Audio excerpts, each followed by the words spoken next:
Bonjour à toutes et à tous, nous sommes le mercredi 18 septembre. Bienvenue dans votre journal d'information de la mi-journée sur TV Vendée. Ce lundi, des salariés des chambres d'agriculture ont manifesté leur colère un peu partout en France et notamment en Vendée. Ils demandent la réouverture des négociations sur les salaires. Tous les ans, la valeur du point d'indice est négociée au niveau national, mais cette année, il n'a pas connu d'évolution. Les salariés déplorent une trop faible augmentation de leur rémunération ces dernières années par rapport à l'inflation. C'est vrai que tout cumulé, on a vraiment un gros décrochage de la valeur du point par rapport à l'inflation. En gros, c'est comme si on avait perdu 2 mois de salaire entre 2011 et aujourd'hui.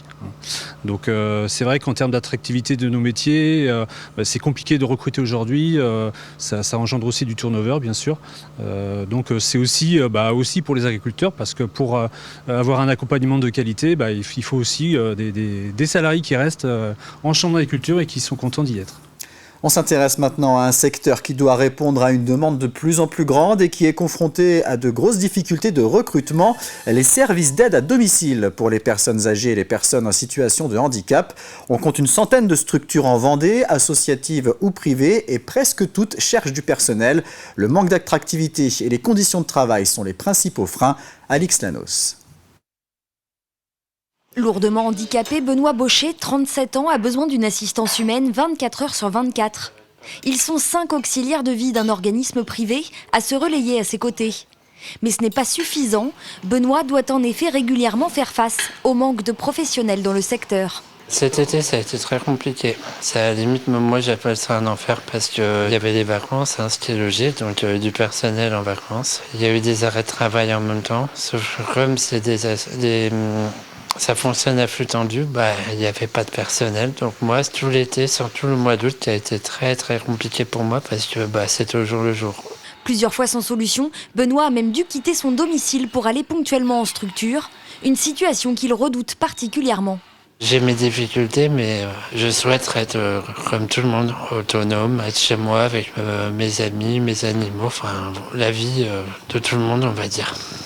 Si la situation de Benoît est un cas extrême, nombreux sont les Vendéens qui font appel à des aides à domicile pour de l'aide ponctuelle.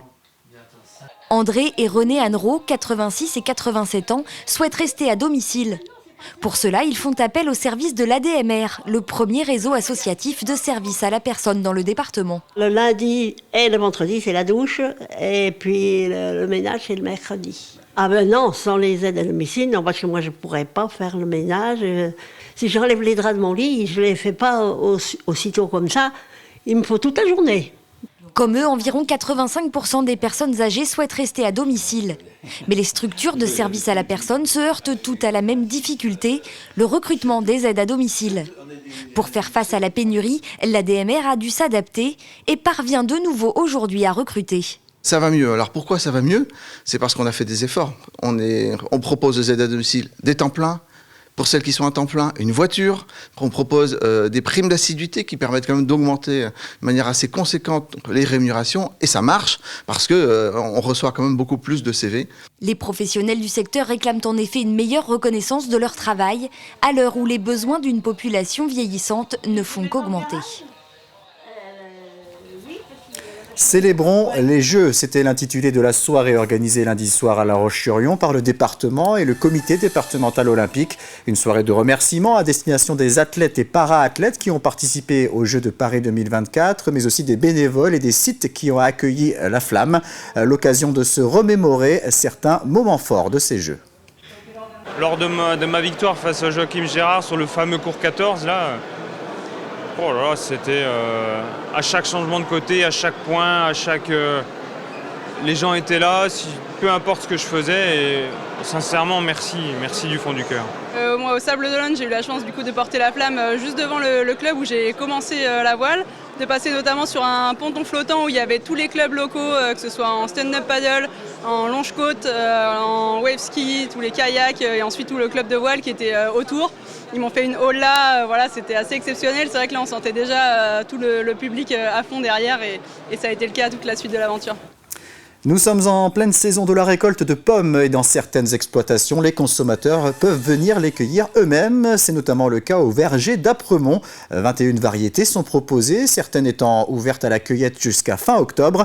Un système gagnant-gagnant pour le producteur et le client, comme nous le montre ce reportage d'Alix Lanos. Devant les portes du verger encore fermées, les habitués font déjà la queue. Ils savent en effet qu'il vaut mieux arriver tôt. On vient tous les ans, alors on a l'habitude. Il y a toujours du monde. C'est pour ça qu'on est venu un peu plus tôt, pour pouvoir avoir les brouettes, pour pouvoir facilement circuler.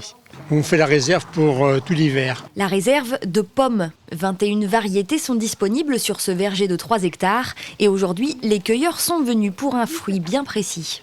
Les rubinettes, alors vous allez les trouver sur le rang numéro 2, dans la partie basse du champ. Oui. Donc vous pouvez descendre, si vous voulez voir un petit peu la golden, en rang 14, là. Oui. Et puis vous aurez la rubinette juste en face de vous. Donc on bascule la pomme pour les cueillir sur l'arbre, on ne tire pas sur les branches. Oui. Quelques conseils techniques et chacun part avec sa brouette dans les allées arborées. Pour les cueilleurs, ce système ne présente que des avantages. Les prix étaient intéressants, puis ça fait du producteur au consommateur. Le plaisir de cueillir, ensuite le plaisir d'aimer les pommes, et puis un troisième plaisir économique, l'aspect financier. C'est beaucoup moins cher ? Ah, c'est beaucoup moins cher. Actuellement, je crois qu'ils sont à 1,20 € le kilo cueilli sur l'arbre. Et actuellement, dans les supermarchés ou les hypermarchés, vous êtes quasiment au double du prix. Et tout le monde y gagne. David et sa femme Emmanuel ont repris ce verger il y a 4 ans. Ils en ouvrent 50% à la cueillette des particuliers, une main-d'œuvre gratuite et la meilleure publicité pour leur travail. Ça permet en fait déjà d'ouvrir nos vergers, d'aller venir voir un petit peu la manière où on cultive ici la pomme, la manière dont on la traite. C'est le meilleur moyen d'ouvrir grand nos portes pour montrer un petit peu nos pratiques. Et la clientèle, depuis qu'on a repris, elle est toujours en rendez-vous, elle a même sans cesse augmenté un petit peu. Devant l'entrée, en tout cas, la file d'attente ne désemplit pas. 6 kilos. Avec 30 kilos de pommes en moyenne, les clients repartent avec un stock pour l'hiver, à conserver dans une pièce sombre, ventilée et tempérée à 10 degrés environ. Au verger d'Apremont, la cueillette est ouverte tous les jours sauf le dimanche jusqu'au 17 octobre. C'est la fin de cette édition, merci de l'avoir suivi. On se retrouve à 18 h pour un nouveau point sur l'actualité vendéenne. Très bonne journée à toutes et à tous sur TV Vendée.